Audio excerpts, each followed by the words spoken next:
Okay, welcome to CE 526. I'm going to pick up the discussion where we left off last time. And that's basically the end of the tutorial here. One last question that we hadn't yet discussed. The numerical example number 10. And numerical example number 10 is basically very similar to what we talked about before. It's very similar to number 9. So we worked out an example number 9, and we said, you know, there is some yearly multiplier for some secular trend in safety that might be available in the region. Overall, the crashes might be going up or down compared to the base year of 1989, where the multiplier was 1.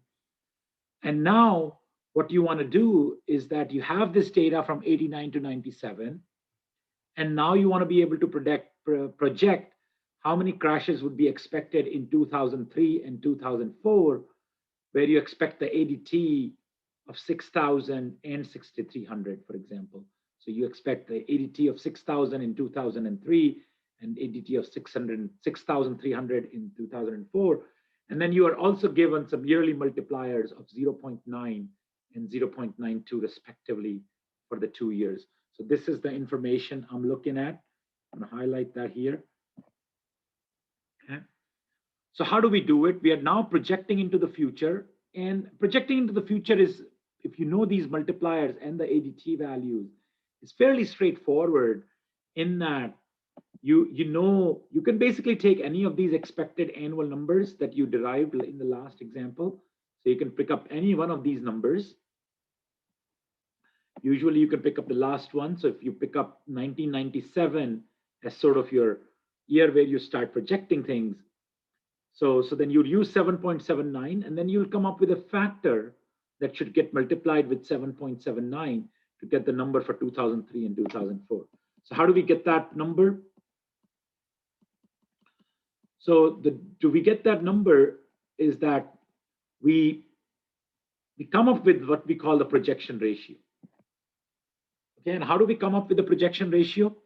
The projection ratio would be the yearly multiplier for 2004. So this 0.9 times 6,000 raised to power 0.564 is the yearly multipliers for 2003. And then you divide that by whatever those numbers were.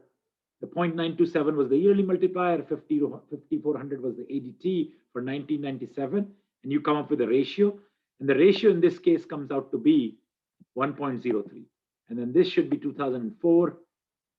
This should be corrected to 2004. It is 0.92. Same numbers again for the ADT numbers for 2004 and the yearly multiplier for 2004, and divide that by the same exact denominator that we had for 1997 in the previous example. Okay? And then you will come up with these factors. And then all you need to do is you take the 1997 projection, and then you multiply by that multiplier. For 2003, it'll be 7.79, and then multiply that by 1.03, you'll get 8.02 crashes. And for 2004, it'll be the same number, 7.79, multiplied by just the multiplier for 2004.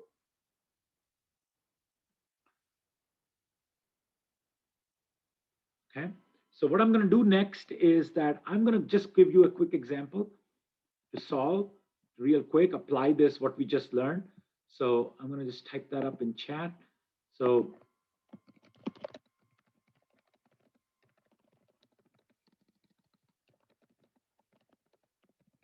please project the crashes for year 2005 at ADT equal to 6,500 and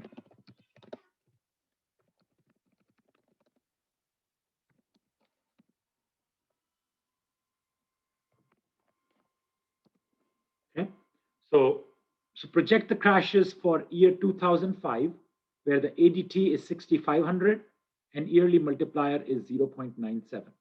So let's take next 2 minutes to derive these values.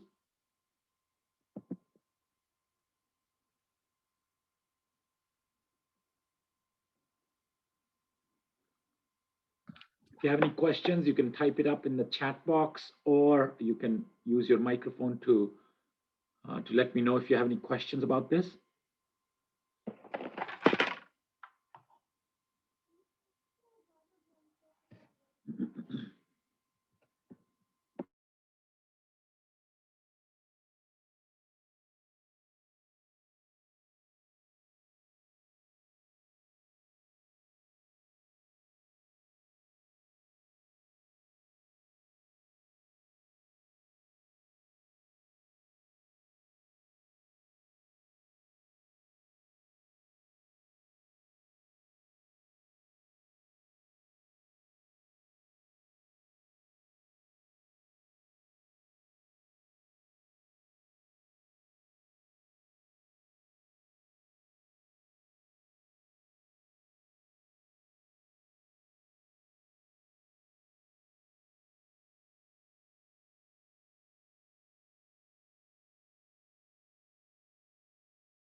Does anybody have any answer for me here?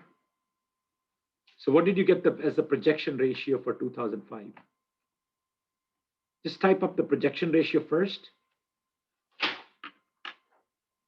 The projection ratio would be, does anybody have the projection ratio? Please type it up in the chat box.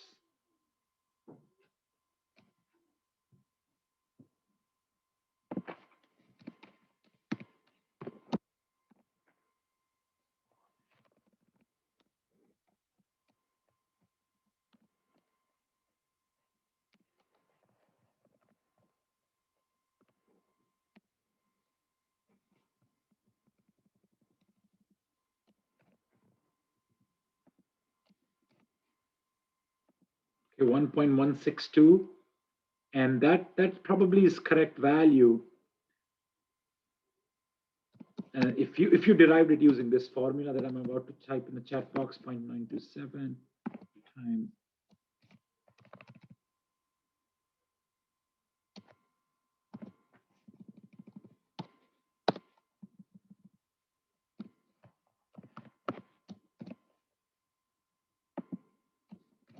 okay, so I typed up the formula that you should be using.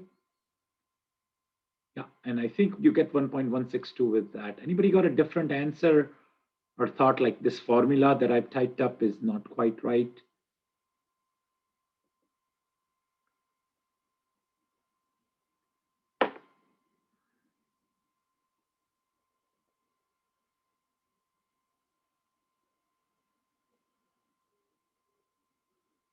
Okay, anybody got a different answer? Please let me know.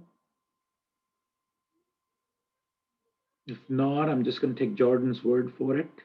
1.162 as the value that you'll get from this.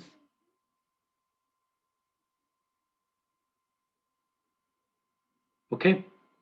I hope all of you at least try to work it out and were able to get to that point. Okay, perfect. Thank you, Hannah. Okay, thank you, Kat. Okay, thank you, Megan, as well.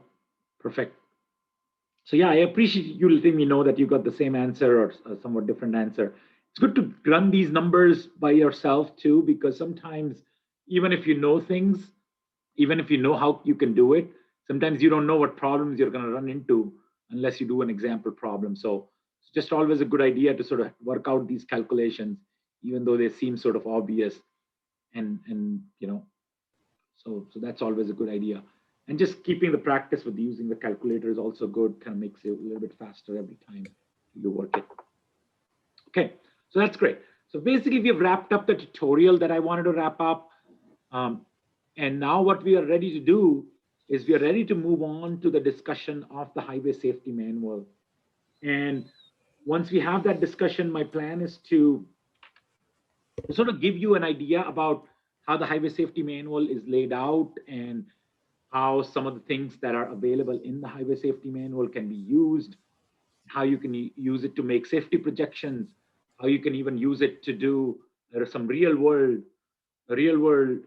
before and after evaluations and so forth. So that will be sort of the next goal, is now sort of moving on all these smaller examples discussion that we did on empirical Bayes method, try to move it into the realm of the real world examples. And what I'll do is that I'll be using a recent project that we did uh, now in one of our research projects, where we wanted to know what is the impact of having edge lane roads on the road. So let me set that context real quick for you. So I'm going to go ahead and set that context for you here.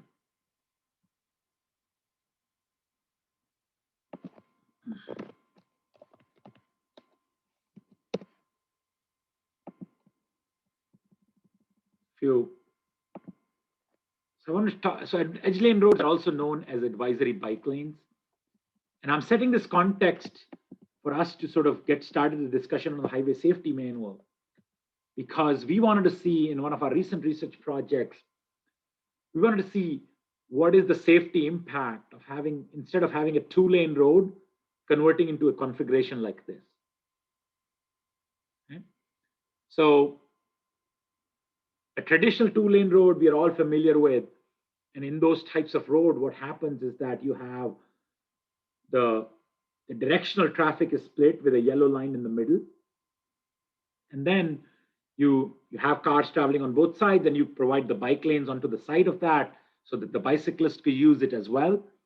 And if you cannot provide bicyclists,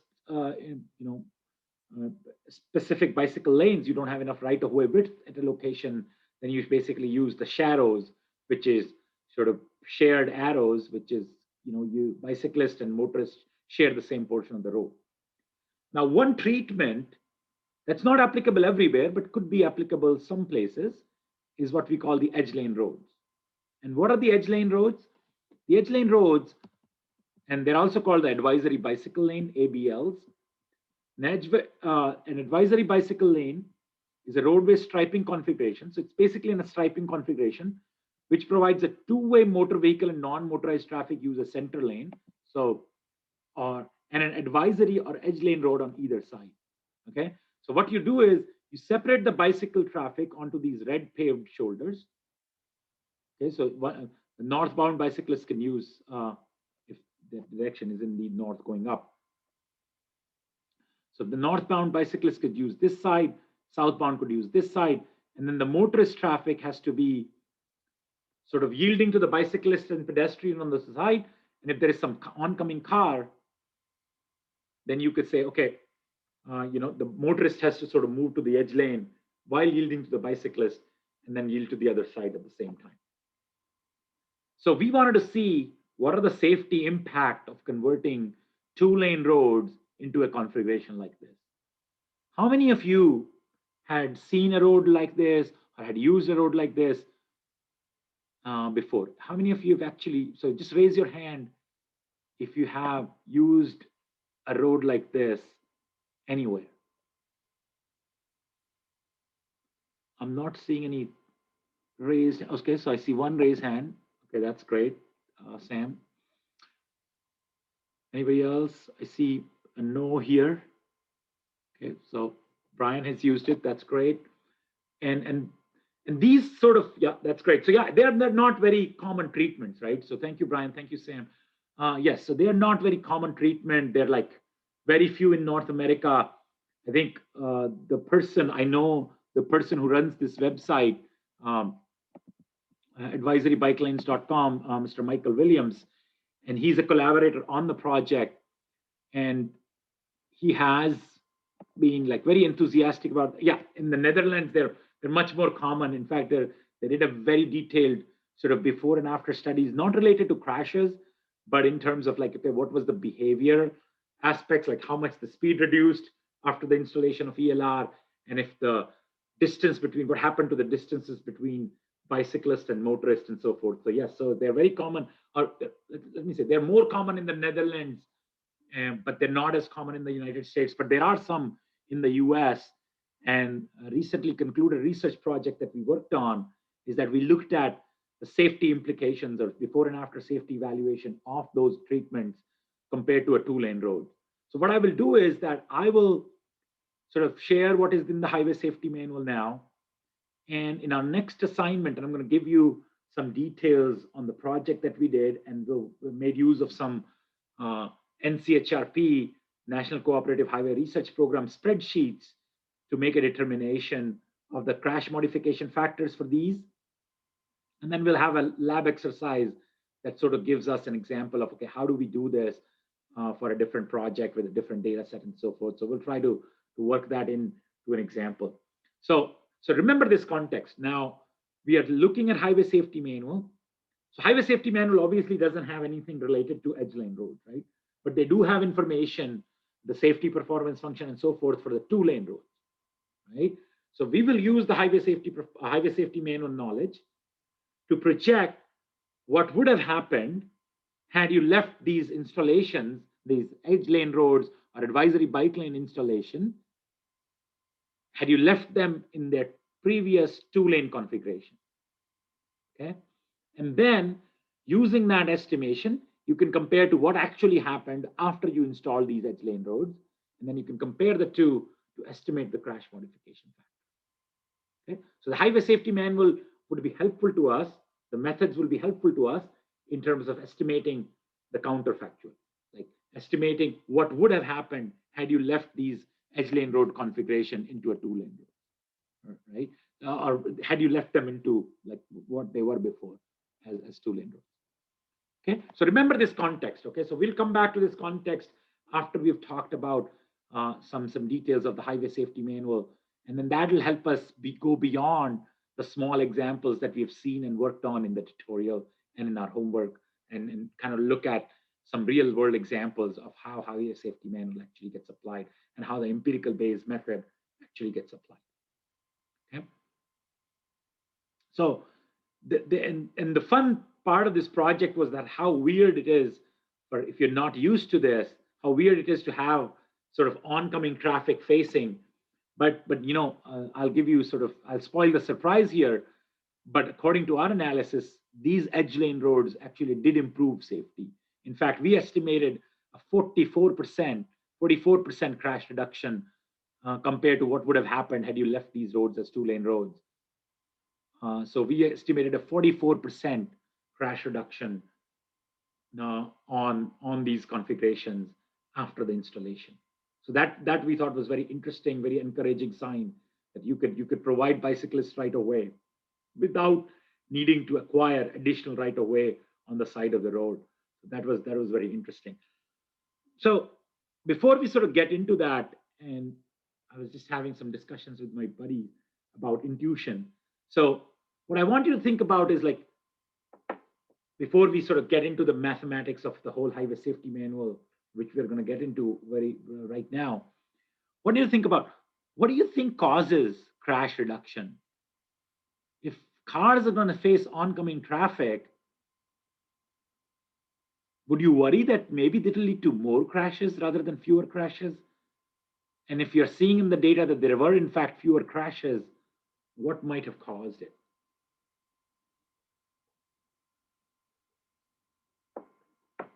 Yeah, that's a great point. Yeah, drivers having to pay more attention. Yeah, that's a great point. So the drivers have to pay more attention because now they are saying, okay, somebody could come from up front, so I need to be more knowledgeable and more aware. I can't be looking at my phone maybe, or just, yeah, that's a great point. Like, you know, so, and what we found also was, like, in our research project, that's sort of beyond this class right now, but in our simulation analysis, we also found that the checking mirrors, so Sam also mentioned that checking mirrors when needing to move over. So that means you're more aware of the bicyclists, and that's a great point as well. And in general, like, you know, and then there's, the speeds are slower as well. Yes, causes slower speeds. Yes, there was a speed reduction. The Dutch studies that I mentioned, they almost always observed modest speed reduction, not a whole lot of speed reduction unless you had some speed reduction measures also in the place at the same time, but there was some modest speed reduction as well. That's a good point. Yeah, so your intuition, you're kind of getting into the right point, is that if you want certain behavior from the drivers, from the motorists, you have to make them pay attention. And I think these types of facilities, and obviously in our simulation, what we noticed that these installation, you cannot put them everywhere, because you cannot put them if the ADT is more than 6,000 or something. So this is very interesting, because AASHTO Green Book and California Highway Design Manual as well, it requires a yellow line separating the two directions of traffic on facilities, on arterials, as well as connectors where the ADT exceeds 6,000 vehicles per day, right? So if you have more than 6,000 vehicles per day, you need to provide a yellow line separating the two directions of traffic. So that sort of obviously precludes use of edge lane roads in facilities that have ADT higher than 6,000, right? So that takes care of that. However, what we noticed was that that's fine. It doesn't matter, because in our simulation, we saw that the conflicts sort of become unmanageable at that ADT anyway, right? So these treatments could be very useful in rural communities which don't have a lot of traffic, don't have a lot of ADT, but still want bicyclist facilities, right? So there could be rural communities where people are moving to now, even some, urban sort of professional people who are now moving to a rural community, and they might demand bicyclist facilities. And how is a rural community to provide that? So on roads that have ADT less than 6,000 vehicles per day, they could provide it using a treatment like the edge lane roads, right? So that was very interesting. One of our graduate students, Marcial Lamera, who was in this class last year, worked on his thesis for that. Michael Williams was involved in that project as well for us in looking at those simulation pieces, and then he did some project level empirical based analysis as well. So that was sort of interesting for us. Okay, so remember this context. This is sort of context we'll come back to and talk about how we can assess the safety of the edge lane roads.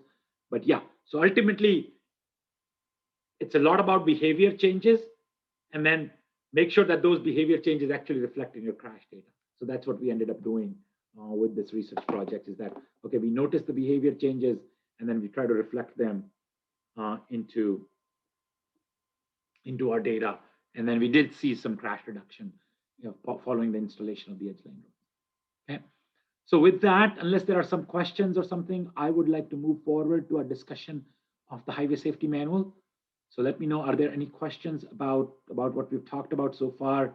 We started with the projection analysis for the empirical based method, and then we moved on to kind of thinking about the context in which we'll be discussing the highway safety manual.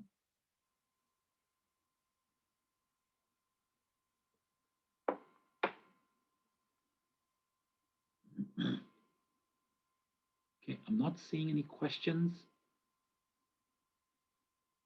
And sometimes if your question typing is taking too long, just sort of maybe raise your hand and I know you're typing, or maybe just say, I have a question, and then you can take some time to type up your questions as well.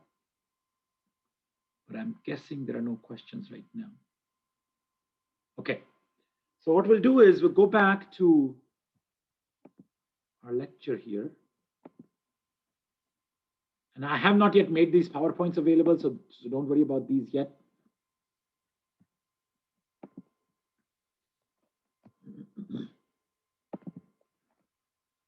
So this presentation comes from the Karen Dixon, who's a researcher at Texas A&M University, at Texas Transportation Institute at Texas A&M.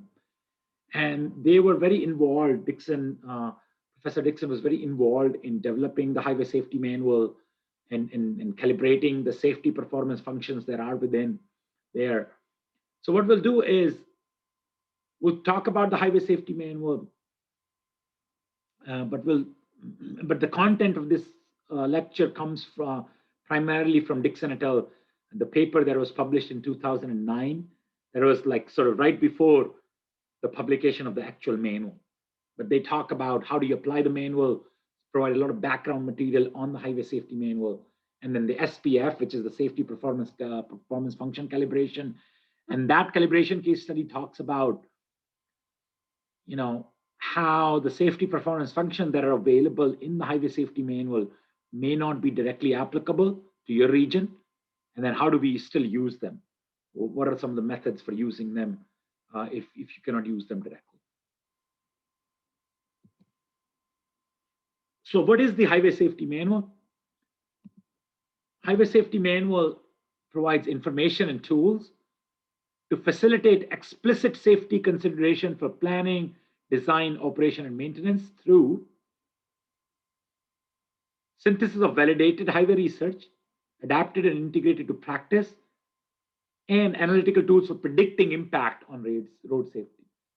Okay? So this allows us for us to predict the safety so that we can compare it to the actual safety to make before and after evaluations as well.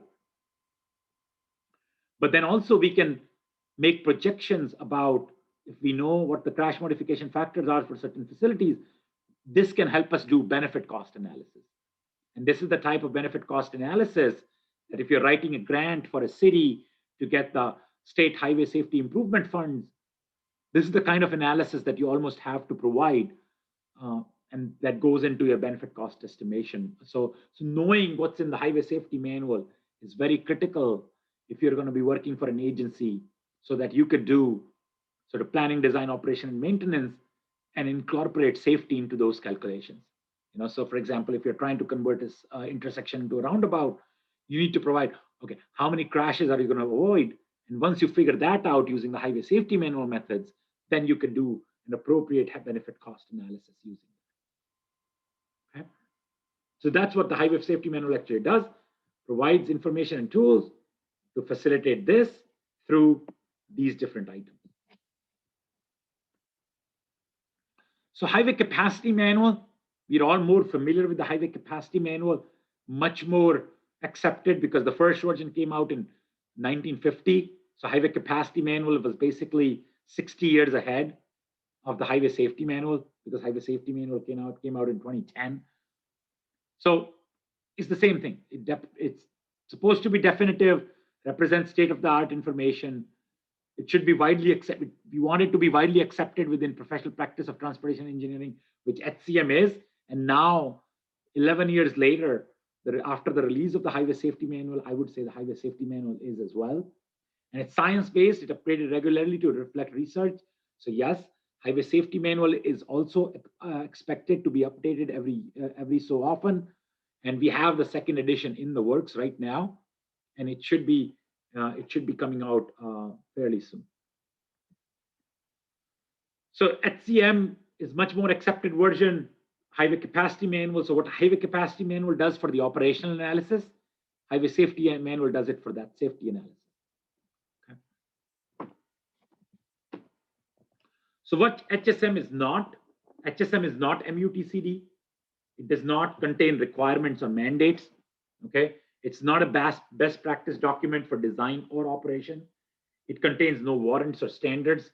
It does not supersede any standards that do. So what do I mean by HSM contains no warrants and does not supersede other publications that do? So here is the thing. That let's say highway design, the AASHTO guidelines or California Highway Design Manual prescribes a certain minimum, or it says, okay, at a desirable level, you need to have minimum lane width or shoulder width and whatnot, right? So there is some standard given in the highway design manual. And you apply the HSM methods and you figure out that actually crashes increase after you increase the lane width, for example, right? That does not mean that you could start providing lower lane width directly just based on your HSM analysis, right? So HSM is not designed or not intended to supersede the design standards. Okay, it could provide justification for writing design exceptions. But by itself, that does not supersede. So this could be a validation, or this could be sort of like, HSM analysis could be sort of, could be used to justify your judgment call at any location. That sort of deviates from any of the design standards, but by itself, the HSM analysis does not supersede the design requirements that is prescribed by the MUTCD or the AASHTO Green Book. Okay. So there is no requirements or mandates in HSM. So, and part of the reason for why HSM is so clear about this, that they don't want to supersede any publications, part of it is that it has to do with part of it only, but it has something to do, at least something to do with that we are a very sort of litigious society, right? So there are lawsuits everywhere. So HSM does not want the agencies to be in a situation where they are sort of running into more onerous requirements, because HSM prescribed methods came up with, the crash modification factors came out to be lower if the agency were to do this. So they don't want every agency to be forced to do something that leads to a CMF of less than 1.0, right? So they don't want every agency to come up with like all the treatments they can't do that, and they don't want to do that. So that's not the intention. It just sort of provides what you can expect if you were to do this design change. So if someone were to ask you the question, okay, how do you see the role of highway safety manual in engineering practice compared to, and how does it compare? How does the role of HSM, highway safety manual, compare to MUTCD or the AASHTO Green Book, for example? You think you'll have a good answer for that? What is the role of highway safety manual vis-a-vis these guideline documents, these warrant documents that are out there, MUTCD and the AASHTO Green Book, for example? Could you explain the role of HSM vis-a-vis those publications to anybody, to a practitioner? Let's say, I don't intend that you explain that to a layperson, but to a practitioner, if they were to ask you where HSM falls into that spectrum. So that's my intention, right? You should be able to explain where HSM falls vis-a-vis the Green Book or the MUTCD. You feel confident in being able to answer that question? You could raise your hand maybe. If in fact you feel comfortable in explaining the role of highway safety manual. Okay. Brian has raised his hand, but maybe he was already familiar with it. So maybe my explanation didn't do anything for you guys, because Brian works for the city now. So he probably already had an idea about that. Any other folks feeling comfortable?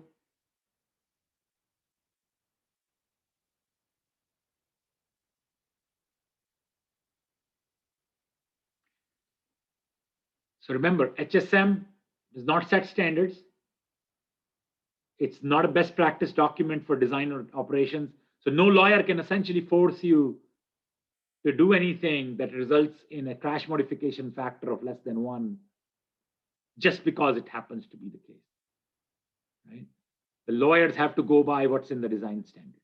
That'll be one good way, one pithy way of sort of explaining the role of HSM, is that you can be sued as an agency if you don't have enough judgment or to justify deviating from the Green Book or the MUTCD.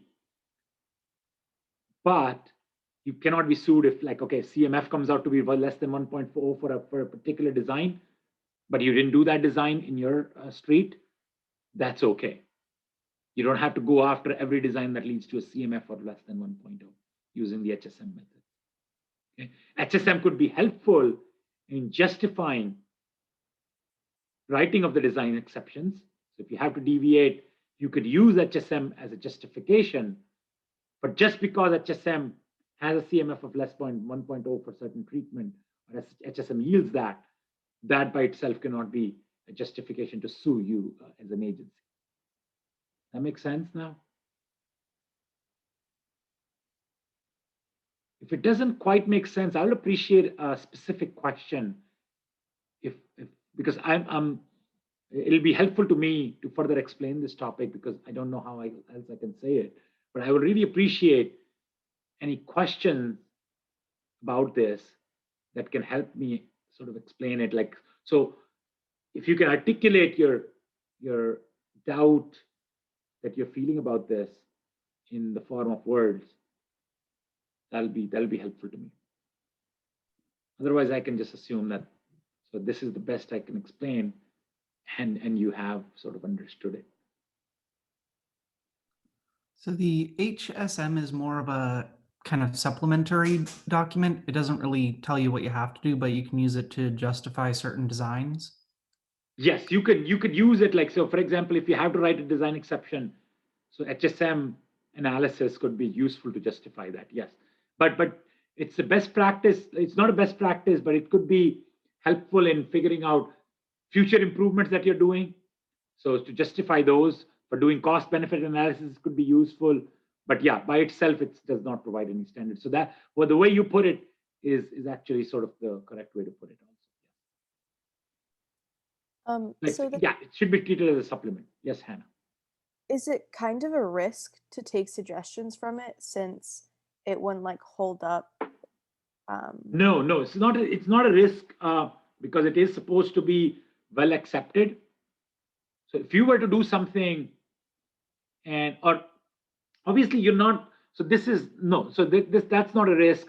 So let's say if you did something because HSM methods yield a crash modification factor of less than 1 for installing a roundabout and replacing an intersection with a roundabout. No, you cannot be. I don't think that represents a risk for the agency to be using some of those methods. No, so those documents are very well accepted in practice. So they could be justified using the HSM prescribed methods. Because again, HSM doesn't by itself even provide any CMF also, right? So it only provides safety performance function. And if you were to use those safety performance function and use them to potentially write some design exceptions, and because design exceptions are there, right? So because the engineers, even if you look at the MUTCD, for example, they are okay with you or agencies sort of reviewing certain practices and writing their own design exceptions for that particular location. And those things happen all the time, right? You know, Caltrans approves these design exceptions all the time. Not all the time, but they do approve those things. So no, that's not a risk. If you are using HSM approved methods to justify some design exception, no, so it does not represent a risk, no.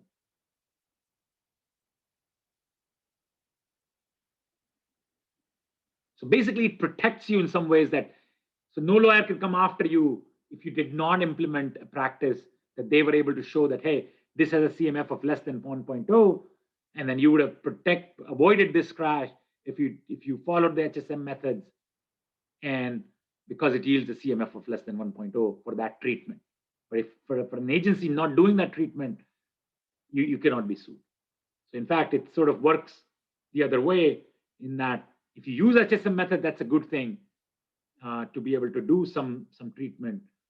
But if you didn't do some certain treatment, HSM cannot be the basis on which you get sued. If that makes sense.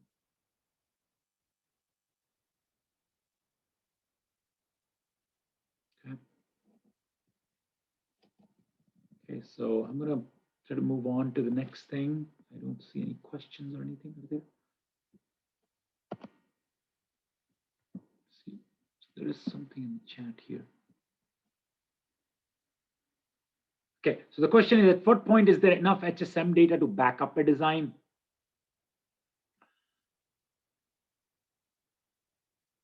So it's possible. So for example, HSM data could be used to, like HSM methods, if you should call it. HSM mostly provides data-based methods. Like so at what point is there enough data to back up a design?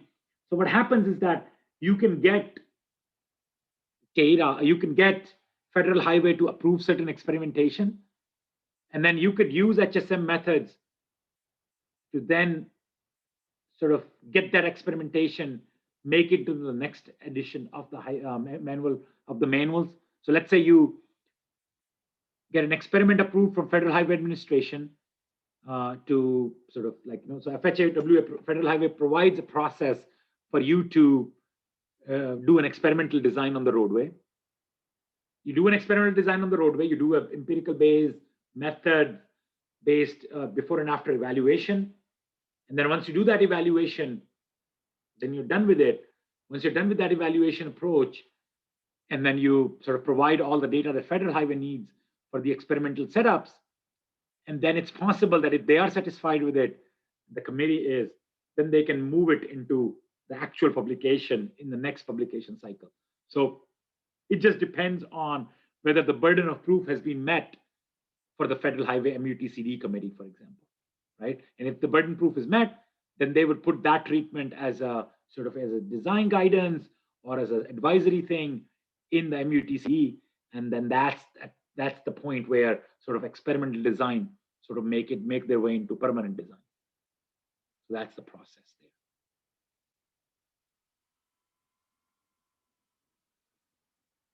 there. Okay, so what I'm going to do next is I'm going to move on to the next slide.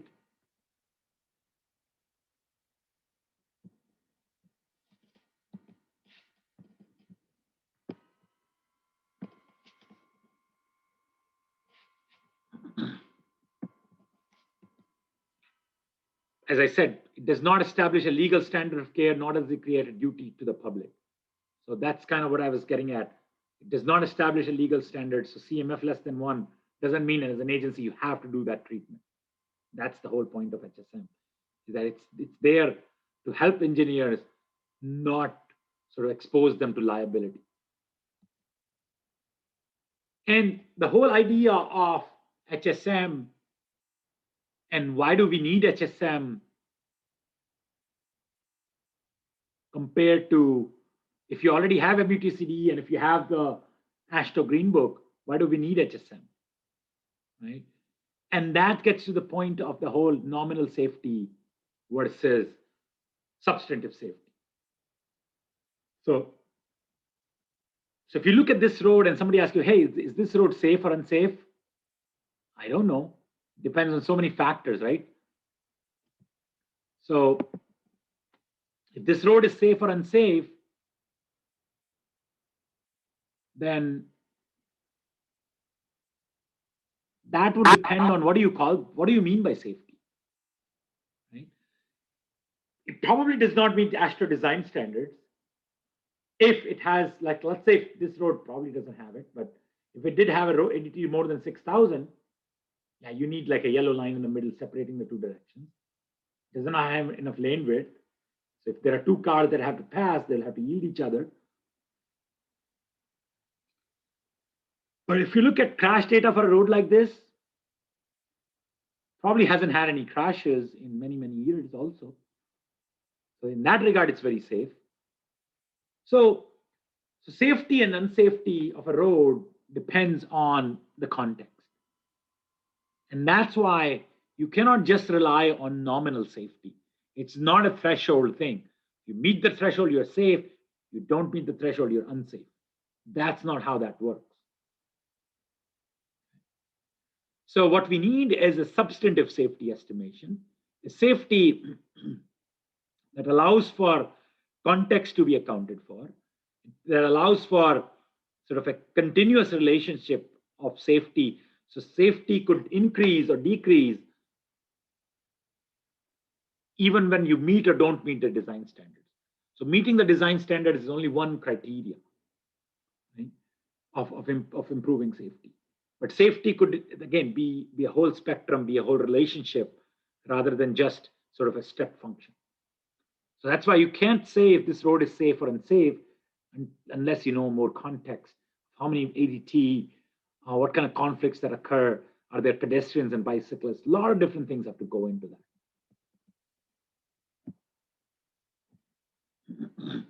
So let me hide this.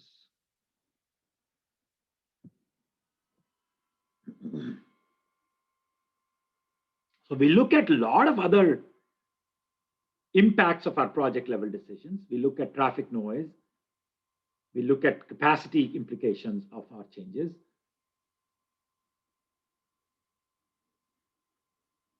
Right. So we look at a lot of different things, traffic noise, we look at environmental impact, we look at traffic operations, we look at right-of-way costs. So there are 3-4 things here. We look at environmental impacts. If you look at the x-axis here on this figure, we look at environmental impact through traffic noise and all these other models that are out there for estimating environmental impacts. And then we look at, obviously, we look at what's going to be like if we change things, if we add lanes, what's going to be the level of service impact. So we definitely look at HCM, and then we use like simulations to figure out what's going to be happening to traffic operations. And then we look at construction plan, cost models, real estate appraisals, DOT databases to come up with like, okay, what's going to be the cost of right-of-way appraisals? So just like we do that, we should obviously be interested in safety impact. And sort of this is where the safety comes in. Okay. And then if you look at the y-axis, you look at like, they become more quantitative as you move up the chain here. So HSM is sort of here on this scale, still quantitative measure, but maybe there is some uncertainty involved because of the statistical analysis that's in there. And then typically we assign greater weight as you move up. And so if we are looking at all these environmental costs and traffic operations and right-of-way costs, we should also be looking at what are going to be the safety changes because of a plan. And the idea of substantive safety is that safety is a continuous spectrum, not just one-off sort of step function kind of thing. Okay. So HSM obviously contains best science and research that's out there. So for example, rural 2-lane roads, there is a whole thing about there. So these papers were published, and then these papers sort of made their way into the highway safety manual. So here are some research projects that sort of went into it. So table of contents, crash reduction factors for traffic engineering and ITS improvements, models and prediction for expected safety on urban and suburban arterials, okay? And then safety prediction models for rural multi-lane highways, and then predictive methodology for pedestrian crashes, and then implementation and training materials. So all of these projects, all of this research sort of went into the first edition of the Highway Safety Manual. And since then, obviously, we've had more research that is now going into similar research that's now going into the second edition of the manual that is expected to come out either late this year or early next year.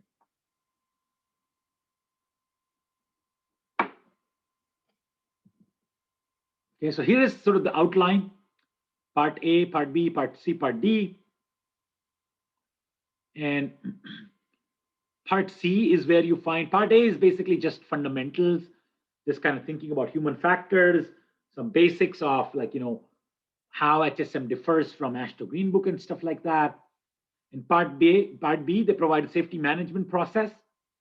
So this is where sort of some important information on like, how do you figure out where you want to place your improvements? How do you do best benefit cost analysis? How do you obtain funding and so forth? So that's your safety management process. Excuse me. And then part C is where you get bulk of the calculations, right? So part C is where you see predictive method, where you have all the safety performance functions and so forth. And then part D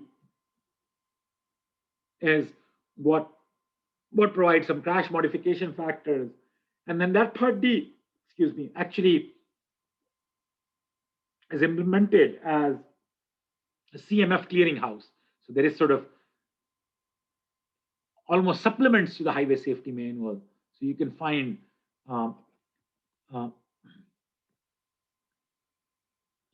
these crash modification factors in some supplement publications like the CMF clearinghouse.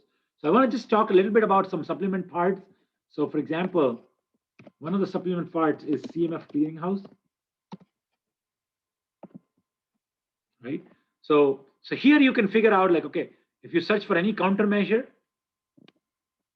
you can figure out, okay, what is the crash modification factor for that countermeasure, right? So let's say if I want to search roundabout.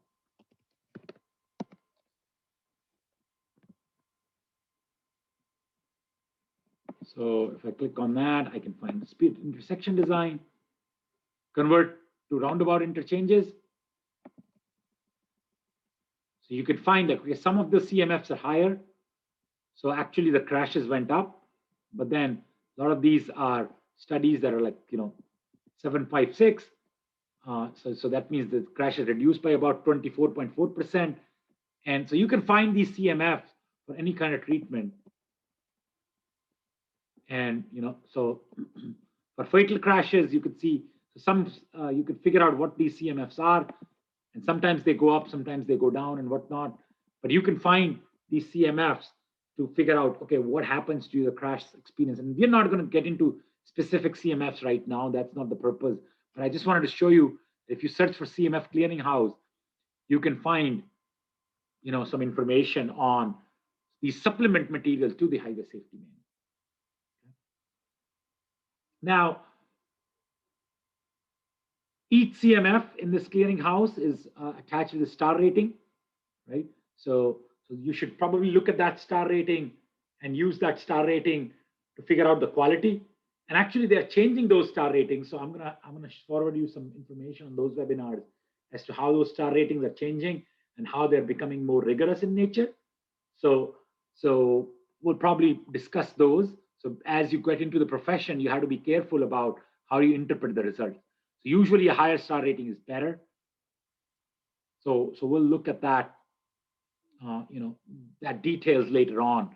For now, all I want you to be is familiar with that there are some supplemental resources out there, like the CMF, that are available in conjunction of the highway safety manual.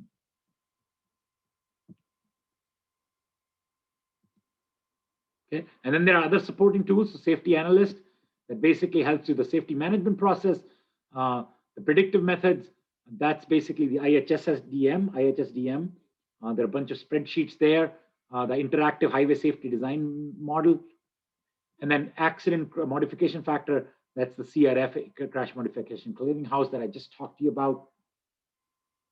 So for each part, there is, spreadsheet type tools that are out there that are available. Most of these tools are free, so you could download them and play around with them and so forth. So these tools are basically implemented as spreadsheets where you can input the data for your context and get the results from HSM, different HSM methods. So you don't always have to look at that PDF, big 1,000-page PDF of HSM.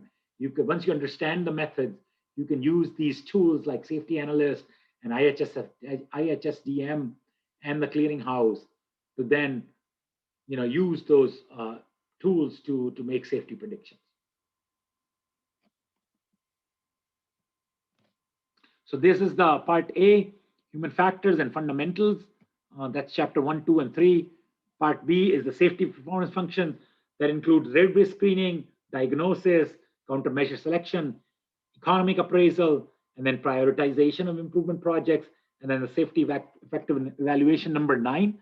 So number 9 happens after, right? That's what is the whole empirical based process is about. But you need to get some idea about what would have happened, like, based on your alternative. And if your tool that you're trying to implement or the countermeasure you're trying to implement has a reasonable CMF, you can use that directly in the step 7. So you could use that.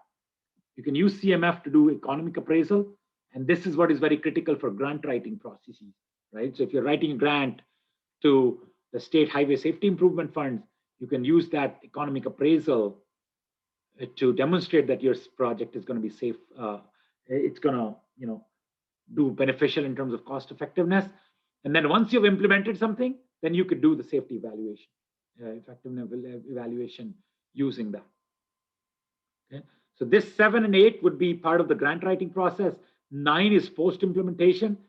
And this is like step 4, 5, and 6 is sort of like a continuous process that an agency should be engaged in, so that when the opportunity arises with grant funding or whatever, they're ready with being able to. So they need to be doing network screening, or the agency should be doing network screening and diagnosis processes processes over time continuously, right? So that's what the roadway safety management process is about. So part B of the HSM talks about that process, and so this is sort of the most important for you to be able to, be able to write grants, for example, for a safety project. And then part C is the predictive method. That's your bulk of the calculations. That's where the safety performance functions are all provided. And that's divided into rural 2-lane roads, urban, suburban, arterial, and highways, and then rural multi-lane highways. And then it talks about the common procedures, combined it. So common procedure, this is also where you see this is also where you see, let me sort of move this up. It's not showing clearly for some reason.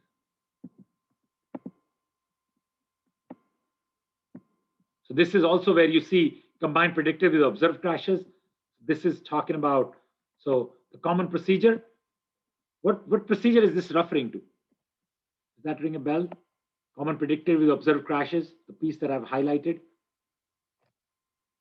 What procedure might it be referring to?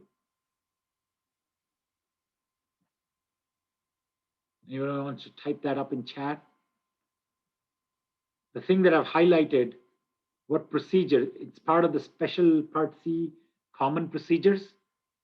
Which of the common procedure can you think of when you're with which you're able to combine predictive with observed crashes? Anybody? So if I don't start hearing answers or typed up answers, I might just have to call on people. And hopefully they're still here.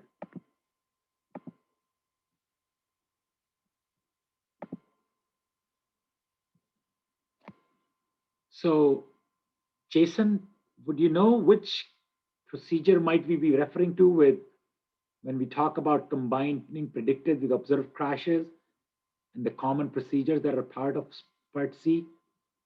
Jason, would you know? You can type it up in chat or speak by your microphone. Either way is fine. I can't say I'm exactly sure. Okay, we just learned that procedure recently. Yeah, empirical base, that's right, Alexandra. So Alexandra says empirical base method, yes. So that's what it's talking about, right? The empirical base method is the one that combined predicted with observed crashes.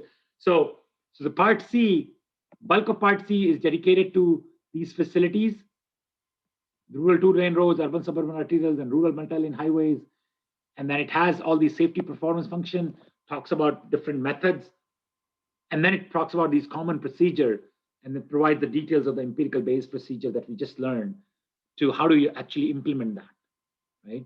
So that's what we are discussing here.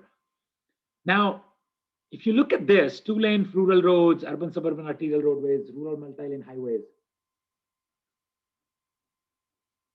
is there something missing, like a one major type of facility that's missing here?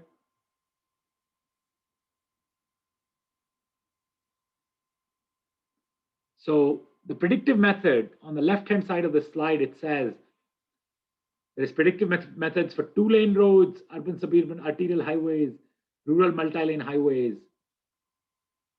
Is there anything that's missing? Let's see what somebody says in the chat here.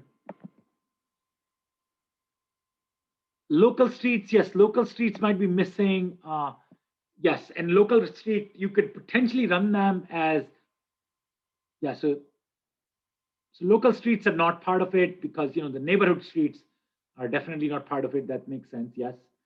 Intersections are missing, but intersections are not quite missing because what they do is within the urban suburban arterial highways and the rural multi-lane highways, they have incorporated intersection methodologies in there. So they are part of, so they're like, when they talk about highways, they talk about intersections within that framework, like how intersections sort of connect with the highways themselves. So they have some segment-based methods and intersection-based methods, and then they combine those into it. So intersections are not really missing, they're just inherent in that. Another facility that's really big time missing here.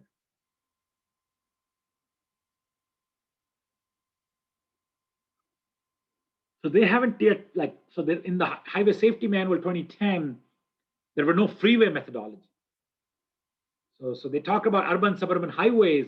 They're mostly arterial roads that have signals and interrupted flow. So they didn't have anything on real freeways, like explicitly divided highways at all. So they did not have any, because the research was not complete back then for this to be done, but they expect to have that in the second edition. So the freeway was missing as well.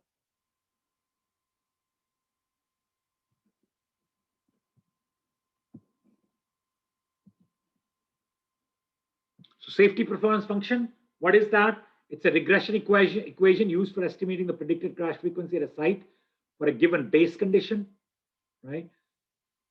But then if your conditions sort of different, like instead of 12 feet shoulder, you only have 6 feet shoulder or whatever, then you apply a crash modification factor that's in the clearinghouse to change that. And I think we applied that in our tutorial, if you recall that. And then a calibration factor to adjust the average crash frequency calculated from SPF to the local site condition. Right? So that's your CMF. So that's your, applying your calibration factors to fit. So, and then we'll like towards the end of this lecture, we'll also learn about, how do you actually adjust the crash frequency. So these are the SPF terms. Is everybody clear about these terms? Any questions about these terms here?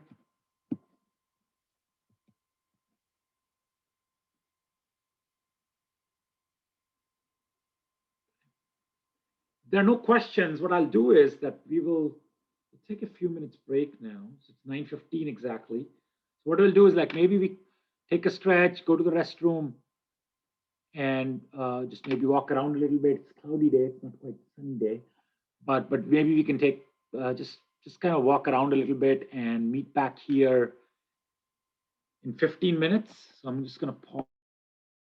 I'm gonna mute myself, and I want to try to welcome back to CE 26. As I was talking to you earlier about how the intersections are sort of inherent in some of these facilities, right? So when they talk about rural two-lane roads or urban suburban arterial highways, rural multi-lane highways in the highway safety manual, the intersections are sort of inherent in that, right? So they will have an SPF for the adjoining intersections, and then you'll have a model or SPF for the roadway segments also, right? So A, all crashes that occur within the region are classified as intersection crashes. B, the crashes in this region may be segment or intersection related, depending on the characteristics of the crash. So basically, even if so one key thing to note here is that crashes that don't even occur in the boundary, within the physical boundary of the intersection, even if they occur outside, they could potentially be classified as non-intersection crashes, or they could be classified as a segment crash, okay? Because they might be resulting from a queue that is spilling over from back of the intersection, or they might be related to the slowdown that's caused by the intersection. So crashes that occur in this part, the crashes that occur in the region B, they may also be intersection related. You just have to be careful about how you read through those intersections. So you might have to sometimes dig deeper into the crash reports to figure out what's an intersection related crash and what's not. So once you have the crash, once you know the SPF, you can figure out the N predicted. The N predicted is the SPF estimate times C, C being the calibration factor for your local conditions, and then AMF. I should probably make that CMF rather. So CMF1, CMF2 is to how your site differs from the site where the SPF was estimated from. Okay? And remember, these CMFs are multiplicative, so they might get multiplied to each other. I think in the tutorial we did use a combined CMF for a couple of examples, if you recall that. So for that, we calculate the road segment N predicted and roadway intersection segment N predicted separately.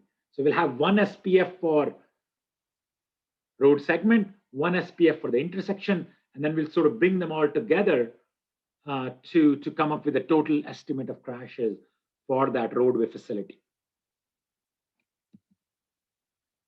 Okay, and then you add them up. As I said, total is n segment, overall all segments, n segment, over all intersections, and then you add them up.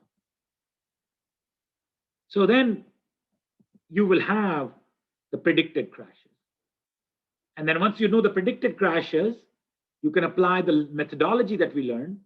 Remember the empirical based methodology? You can apply that method and combine this n total with the site's crash history. Okay. So this n total actually is the prediction.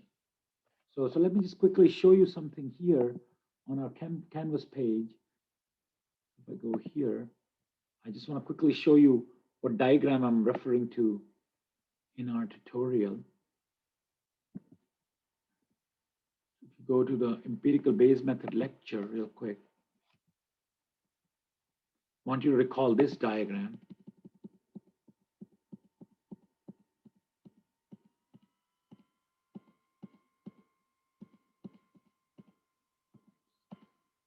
That figure.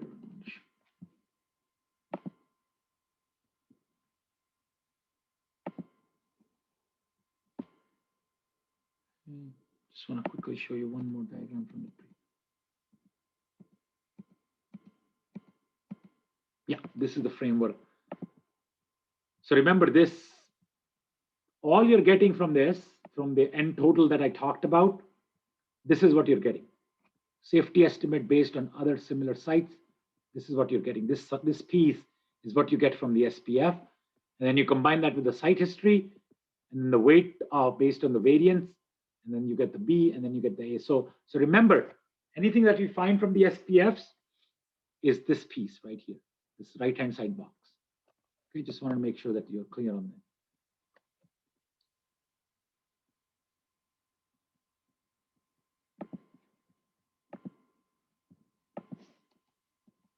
that. Okay.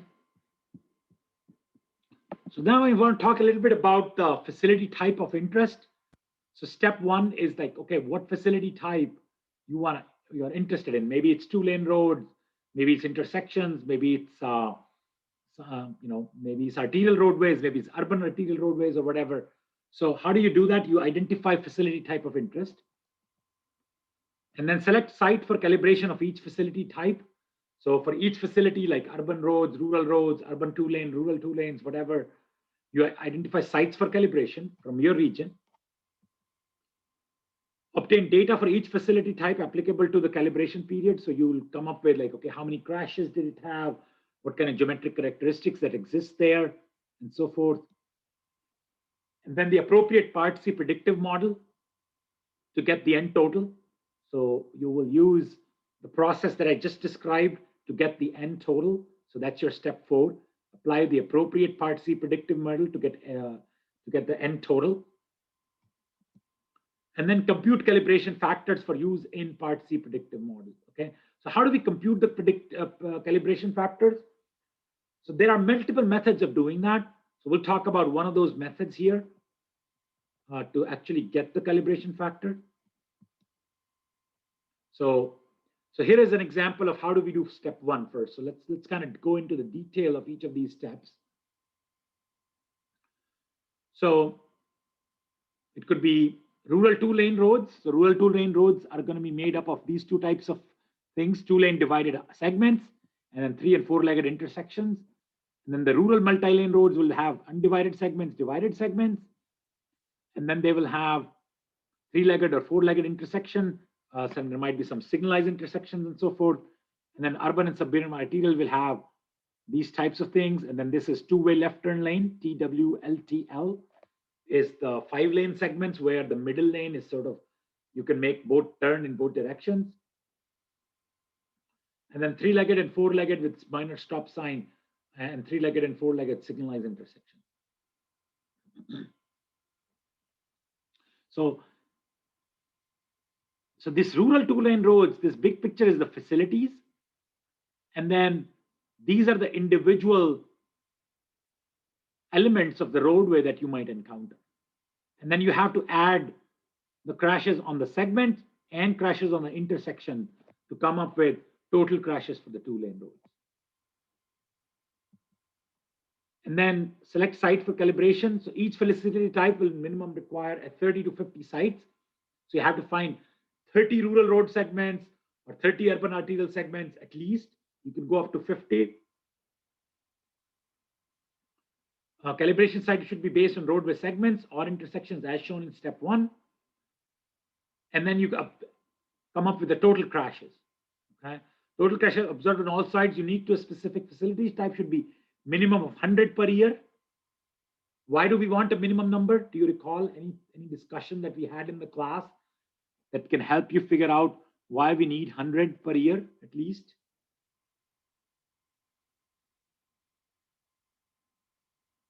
Any thoughts on that?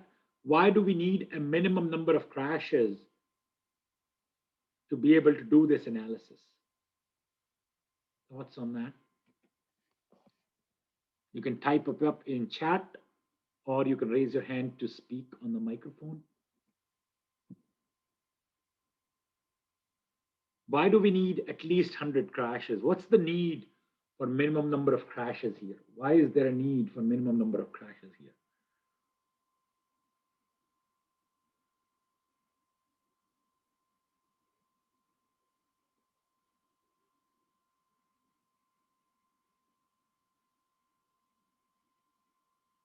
Any thoughts? Why is there a need for minimum number of crashes?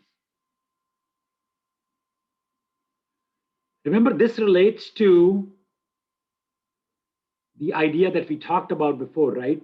If you have a very small number of crashes, then typically your standard error would be very large. So you want to connect facilities that have at least 100 number of crashes that you select. Yeah? But look at that next sentence on the slide too. Look at that next sentence. This should not be investigated until after all sites are selected. So what do you think is the purpose of that line? What does that mean to have that sentence in there as well? This should not be investigated until after all sites are selected. Why do you not want to select sites in a way that yields more than 100 crashes per year beforehand? We said this is very important, but then we are also saying you shouldn't do this. You should only count after you've selected the sites. I see some messages in chat. So not quite related to regression to the mean, but maybe like it somewhat is, but yeah, but if you start selecting sites that have a certain number of crashes already, then you're biasing your estimate. So some of you actually got to the right point, is that selection could be biased if you only select sites so that you get to a minimum number from the very beginning. You might bias yourself in choosing sites with larger number of crashes. Okay? And that could be a problem. Right? So that's the problem. So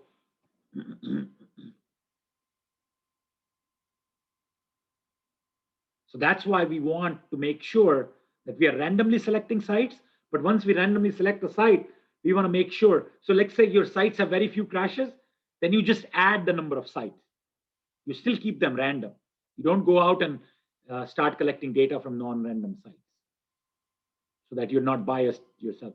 And it doesn't quite relate to the regression to the mean bias, as some of you have said, but it could, because because of regression to the mean, you might start picking up sites that have had more crashes in the years. But that's not the direct cause of it. But the main reason is that you don't want to get biased estimates or biased sites in this mix. Okay. So calibration step C, obtain data for each facility, total observed crash frequency for a period selected, usually 1 to 3 years. 3 years obviously are better. And then you collect the site characteristic data compliant with required versus desirable data elements as shown in the following slide. So HSM says, okay, because some of the safety performance functions are based on just ADTs, the average daily traffic, but then there are some safety performance functions that are more elaborate in nature. And they want to collect more data is desirable, obviously, but you may not be able to collect that, but you obviously want all the data, at least the minimum amount of data, to be available for all sites. Okay, so what do you need for rural 2-lane roads, for example? This slide shows that. This is directly from the HSM. You need segment length, you need ADT, length of curves and tangents, radius of the horizontal curves. Like if there is a spiral transition, it's a desirable element.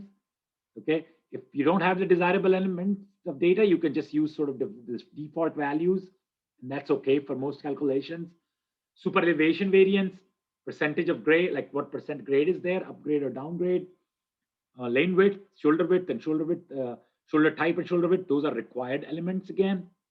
Okay, and this is just for the rural 2-lane roads. Okay, remember, this is for the rural 2-lane roads, and then this is the required elements. These are the desired elements. And then for rural 2-lane, if there is a presence of TWLTL, 2-way left turn lane, that's a desired element, but everything else is required for rural 2-lane segments.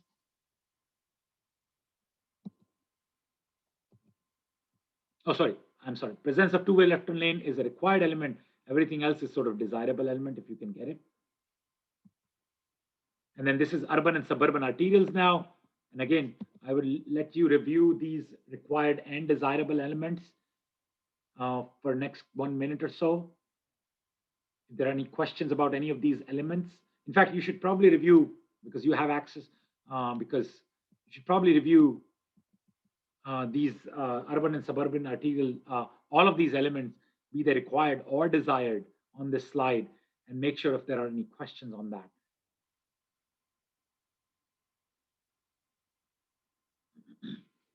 I'm going to grab a cup of water here.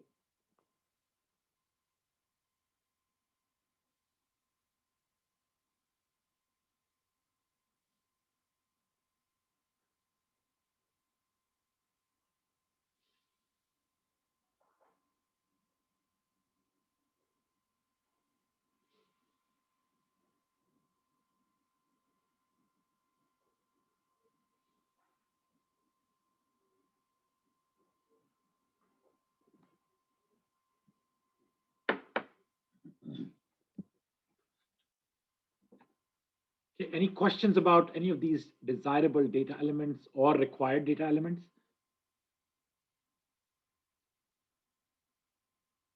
So these required data elements, they're key ingredients of the safety performance function you're going to use, right? So that's the idea. All of these elements, they go into the model that predicts your crash frequency. So all of these elements, data elements, go into SPFs so that you can actually make a prediction for your sites. Okay, and then some of these desirable elements, they deem that the default values will probably work. I mean, if you can get your own data, that's great, but otherwise you can just use the default value. Okay, yes, Megan, you have a question, please. Thank you. Yeah, I thought the presence of alcohol sales establishments one was kind of interesting. Do you know, is there like trends that if it's within 1,000 feet, that's Yeah. higher? Or I just thought that was an interesting Right. So this, part. yeah. So again, it sort of gets to the behavioral parameter. So if there is like, a lot of bars and so forth. So there is some studies that have looked at, like, if you sort of go further out, there is a chance that, you probably won't be able to drive far without ending up and making a mistake or something, right? So that's the idea. And then, so 1,000 feet sort of feels like a very small distance, but they went with it because there is some studies that shows that, that distance, at that distance, you might be most vulnerable. And if you sort of make that distance, then maybe you're okay to drive or something, right? So if you sort of end up in a crash within that means you're the most intoxicated. So I think that's what that relates to. And yes, there are some studies. I probably couldn't cite them off the top of my head, but I know there are some studies that have looked at that piece. And anything that's in the highway safety manual, that is in fact outcome of some research. So they did look at that, pretty much all of these data elements. and they found them to be significantly related with crashes. Yeah. So thank you for noting that interesting variable. And same thing applies for bus stops and schools and so forth as well.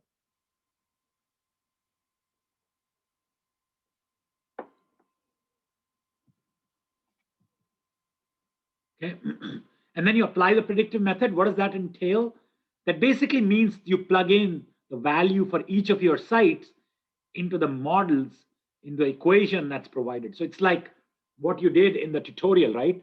I gave you the ADT value and you plugged in the ADT value in the SPF that was given to you in that empirical based tutorial, right? So that's what they're asking you to do, is that you collect all this data and then you plug in that data into the equation that's given in the HSM. Okay. And then this is the one, calibration step 5.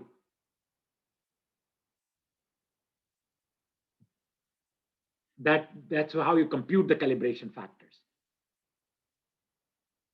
You create a proportion value. So what you will do is, because you've collected 3 to 5 years worth of data, you can look at the observed crashes that you saw on your sites from 1 to 3 years of data, and then how much is predicted by these models. So the expectation is that, if your sites are very similar to what were used in development of the SPFs, then your predicted crashes and observed crashes will closely align, right? So let's say you predicted 70 crashes, let's say the actual number of crashes on all your site was 120 crashes.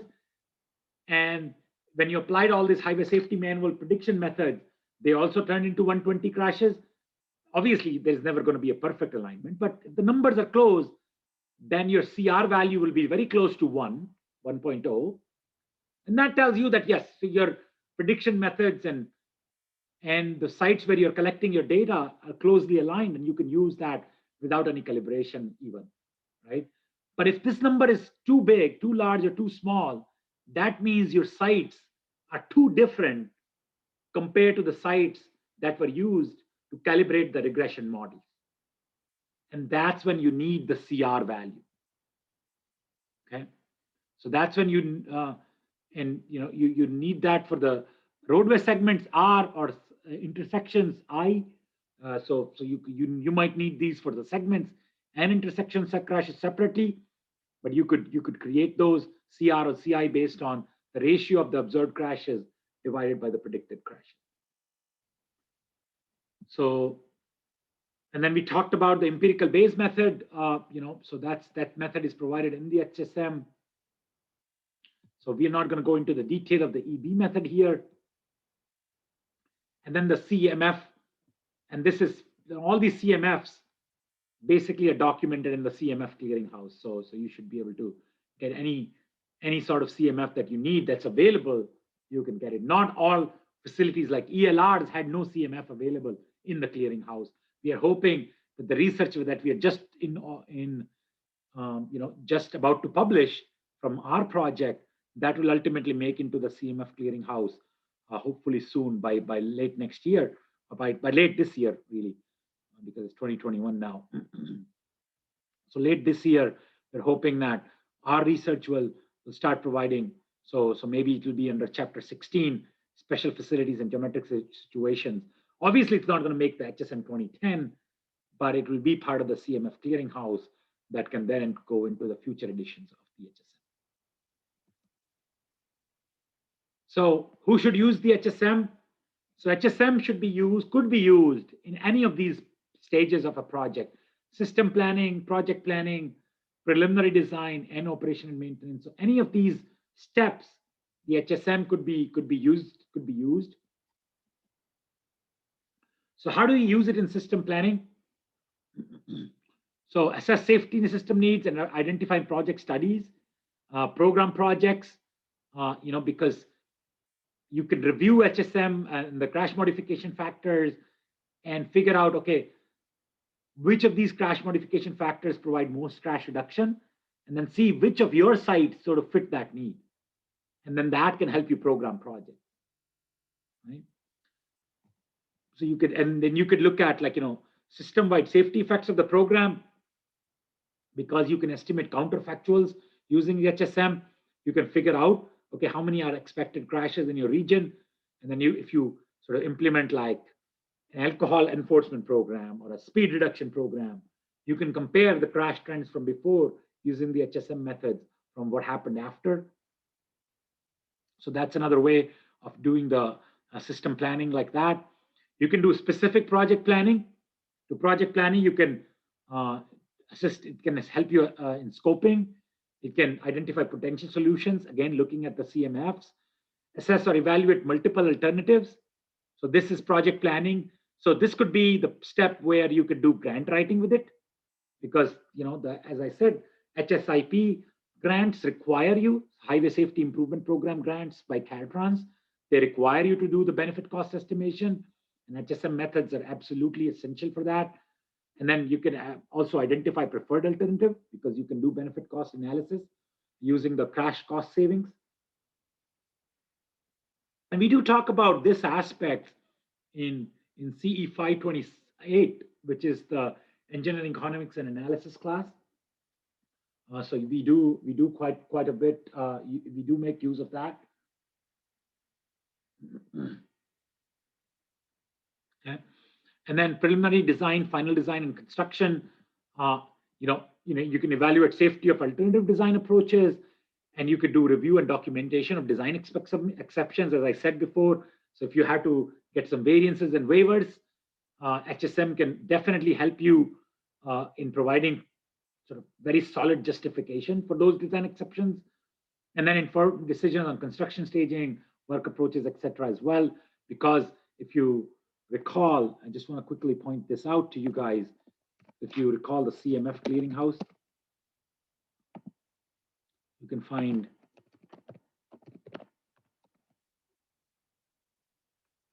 I don't see any work zones. So there is some work zone related, right? So compared to no work zones, how many crashes could you expect on your work zone? What type of crashes can be expected? You can sort of counter program those types of crashes. So according to this, the crashes go up by like 8%.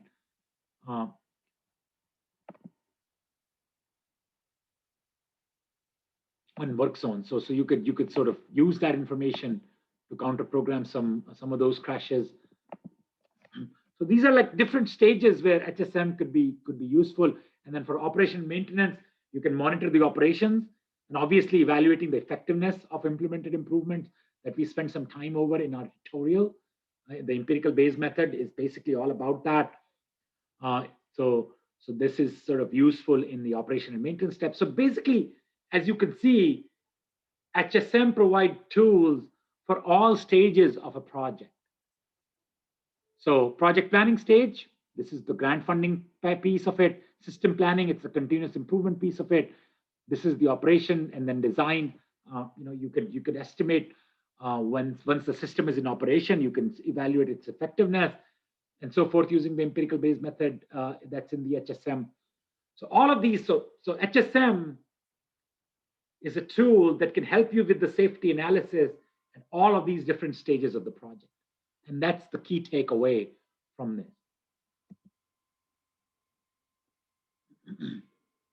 And then this is sort of the website tutorial. We don't need to worry about all of this. Then I want to talk lastly about a case study by Mehta and Liu. That's a 2013 case study. That's sort of what they did was they looked at the HSM models, the HSM safety performance functions that were in the Highway Safety Manual, that are in the Highway Safety Manual 2010. And these models were obviously developed in Washington and California and a couple of other states. And they wanted to see how they hold up in Alabama, right? So what happens? So what I will do is, like, remember I showed you this predictive, calibration steps and all that. So calibration step 5.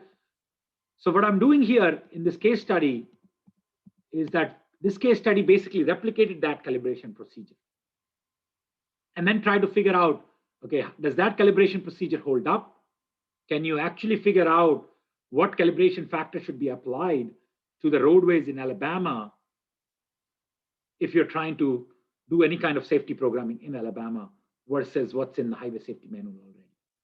Okay, so they are repeating that process, the calibration process that I demonstrated to you for Alabama. Okay? So let's look at that. So these are all the HSM facility types that are listed here. So on the left-hand side, you start with the rural two-lane roadways, rural multi-lane highways, urban, suburban arterials, and all of these. So within each of these facility types, there are different segments and intersections. Okay, so you can see these lists. So calibration prediction this is how the prediction works. Okay. So for segments, this is what the model looks like. The number of predicted crashes is exponential a plus b raised to power ln ADT plus ln length. ln is natural log, and a and b are constant parameters of the model that also come from the HSM. So for your facility, for your segment, you'll have to supply the AADT and the length, and then you'll get A and B from the highway safety manual. And then you will apply this equation for your facilities. So you'll have to gather for your 30 to 50 facilities. So for this study, they had to gather in the state of Alabama. They had to get the data from 30 to 50 segments on ADT and the length. Okay, and then based on that, they could estimate the N, and that N is basically an SPF. Okay, so and then obviously, if you know of any known differences in your site versus the SPF site, then you'll apply those. And then CX is the calibration factor. So their goal is to identify the CX. What should be the calibration factor for your facility? And for intersection, the model is slightly different, as you can see. For intersection, the model relies on A plus B, ln ADT major and ADT minor. And this form is not very dissimilar to what you saw in the Ezra Howard tutorial, right? It's the intersection SPF is very similar. Segment SPF basically has length accounted for as a model thing, not a per length basis, and that's okay. But this is sort of what the model looks like. So these models are your SPFs. Okay? This is your SPF, and then this is your SPF for the intersection. And then all these CMFs are crash modification factor specific to facility type X. And if their geometric design and control feature are different. And that's where you need these numbers. These numbers are the ones that determine if you have to apply any CMF, if you have, let's say, a 12 feet shoulder versus only a 4 feet shoulder, for example, right? So this is where that comes from. This is what this accounts for. And then this is the calibration factor that you want to get in this study. Why calibrate? HSM models were developed in national studies, the segments based in Washington, intersections based in California. And so we had to account for local factors such as the weather, the driver behavior and population, crash reporting methods and thresholds, animal populations, and then distinct calibration factor for each facility type. So obviously we have to worry about each facility type. So this is the procedure that we mentioned before. It's the same procedure. I'm replicating that or summarizing that in this one slide.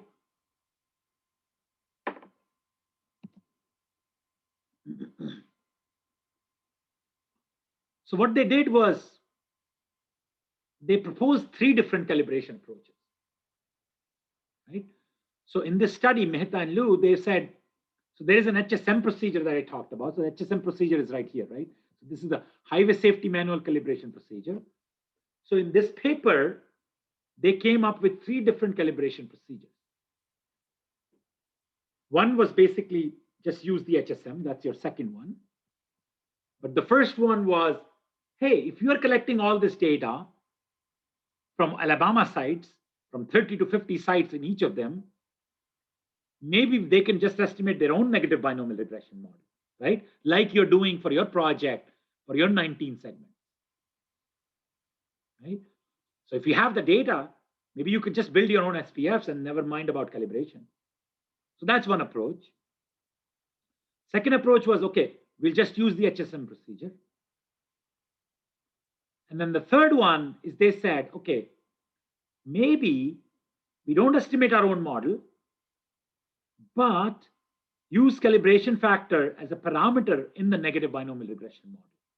Okay, so instead of like using directly the CR value, use the CR as a calibration factor, use the calibration factor as a variable in the model.